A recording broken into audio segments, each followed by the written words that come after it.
Hey, friends and foes and whatnot, all of our Bellringer friends and family and fans. Today is a big day because today is going to be Variables Boot Camp. Are you ready? Are you ready for the boot camp?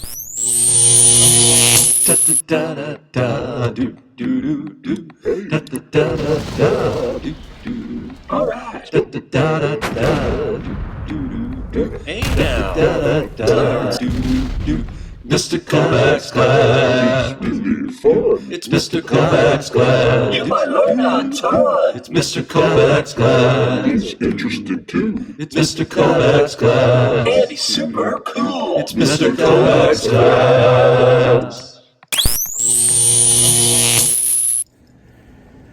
Yeah, I was a little bit, I don't want to say disappointed because I wasn't really disappointed, but I did some formative assessment over the last couple of days about your understanding of variables.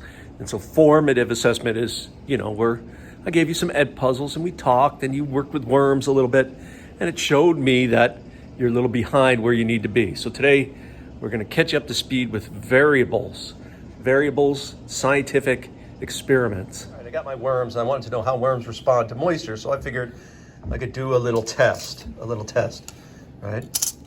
I figured I'd have a couple worms and I'd place one on a moist paper towel and another on a dry paper towel, and I'll see how far they move in response, right? In response to the amount of moisture, right? So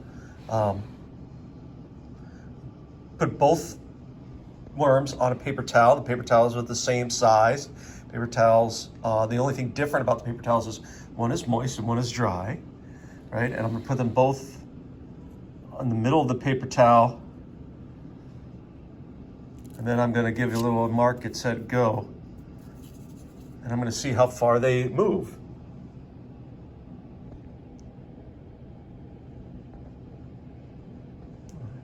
What I noticed is that the anterior part of this worm moved 4 centimeters in that amount of time, where the anterior part of this worm didn't move at all. In both worms, the posterior part moved. So that shows me that this worm responds to moisture differently. The worms respond to moisture because you behave differently when there's moisture and when there's not. Okay. And I repeated this experiment with the same worm. Actually, I used the same worms and I put them on just the opposite situation. And I said, on your mark, set, go. And I noticed that both worms, their posterior stayed the same. Both worms moved. This one moved 4 centimeters towards its posterior. This one moved right off of the sheet. I was able to measure how far it moved using a ruler, and it moved a good 10 centimeters.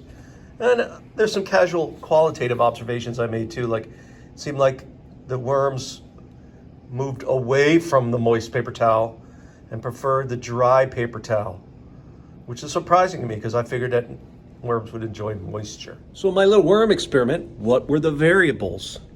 Well, I used worms, right? I used paper towels, I used water to moisten the paper towels, and I was measuring to see how far the worms moved. The difference between moves, or what might cause the difference in movement, was whether or not there was moisture on the paper towel or not. So 3 variables you should be able to identify. The first one is called the manipulated independent variable. In this case, it was wet versus dry, moist versus dry. Right? The amount of moisture on the paper towel was the independent variable. The dependent variable, what I measured is I measured how far the anterior end moved of the worm, and I measured that in centimeters. And then controlled variables is like I let the worms move for the same amount of time. They were in the same size piece of paper towel. They were the same kind of worm. They were exposed to the same temperature, same amount of light. All those things were controlled variables. So 3 types of variables you need to know: independent, dependent, controlled variables. Today in boot camp, we're going to work on those until you got them. Let's go.